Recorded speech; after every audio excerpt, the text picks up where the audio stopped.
Hello বন্ধুরা, আসসালামু আলাইকুম। আমি মামনি কিচেন থেকে বলছি। আশা করি সবাই ভালো আছেন, কাছে এবং দূরে। আলহামদুলিল্লাহ, আমিও ভালো আছি আল্লাহর রহমতে এবং আপনাদেরই ভালোবাসায়। আজকে বন্ধুরা আমি চিংড়ি মাছ দিয়ে লতি রান্না করব, আর সেই ভিডিওটি আপনাদের সাথে শেয়ার করব।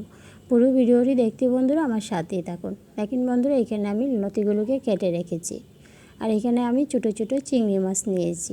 এই চিংড়ি মাছগুলো দিয়ে লতি রান্না করলে কিন্তু খেতে দারুণ লাগে।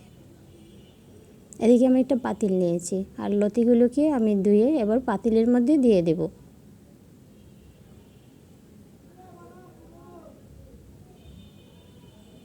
দেখেন বন্ধুরা, আমার লতিগুলো কিন্তু দেওয়া হয়ে গেছে।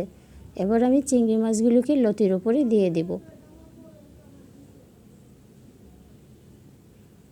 এবার আমি দিয়ে দেব 1 চামচ আদা রসুন বাটা, আর দিয়ে দিয়েছি পেঁয়াজ কুচি। এবার আমি দিয়ে দিয়েছি কাঁচামরিচ কুচি।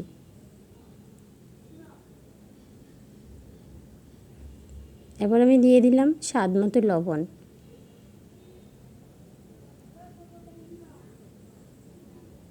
এবার আমি দিয়ে দিয়েছি মরিচের গুঁড়া। আমি জাল জাল করে লতিটাকে রান্না করব। আর দিয়ে দিয়েছি হলুদের গুঁড়া।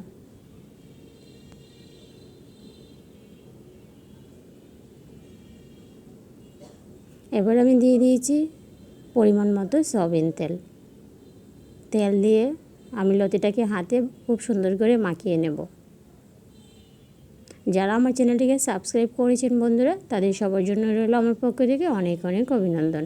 আর যারা এখন আমার চ্যানেলটিকে সাবস্ক্রাইব করেননি বন্ধুরা, অবশ্যই আমার চ্যানেলটিকে সাবস্ক্রাইব করে আপনাদের বন্ধু বানিয়ে নেবেন, আর আপনাদের সুন্দর সুন্দর ভিডিও দেখতে আমাকে সাহায্য করবেন। দেখেন বন্ধুরা, আমার লতিটা কিন্তু মাখানো হয়ে গিয়েছে। এবার আমি চুলার মধ্যে বসিয়ে দিয়েছি। এইভাবে আমি 5 মিনিটের মতো লতিটাকে কষিয়ে নেব। আসেন বন্ধুরা, আমরা একে অপরকে সাপোর্ট করি আর সবাই মিলে এগিয়ে যাই। আর যারা আমার পেজ থেকে চলে গিয়েছেন তাদের জন্য আমার পক্ষ থেকে রইল শুভকামনা। আপনারাও এগিয়ে যান, আর যদি আপনাদের ইচ্ছে হয় আবারও ফিরে আসবেন। দেখেন বন্ধুরা, আমার লতিটা কিন্তু কষানো হয়ে গিয়েছে। এবার আমি পরিমাণ মতো পানি দিয়ে দেব।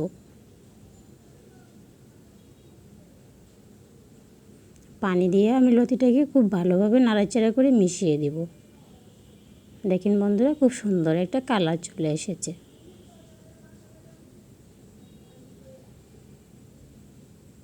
এবার আমি ঢাকনা দিয়ে ঢেকে দিব 10 মিনিটের জন্য। দেখেন বন্ধুরা, 10 মিনিট পর আমি আবারও ফিরে এসেছি। আমার লতিটা কিন্তু প্রায় হয়ে গিয়েছে।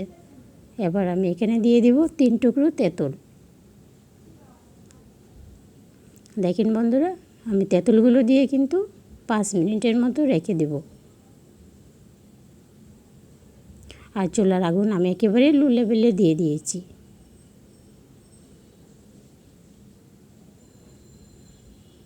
ঢাকনা দিয়ে ঢেকে দিয়েছি।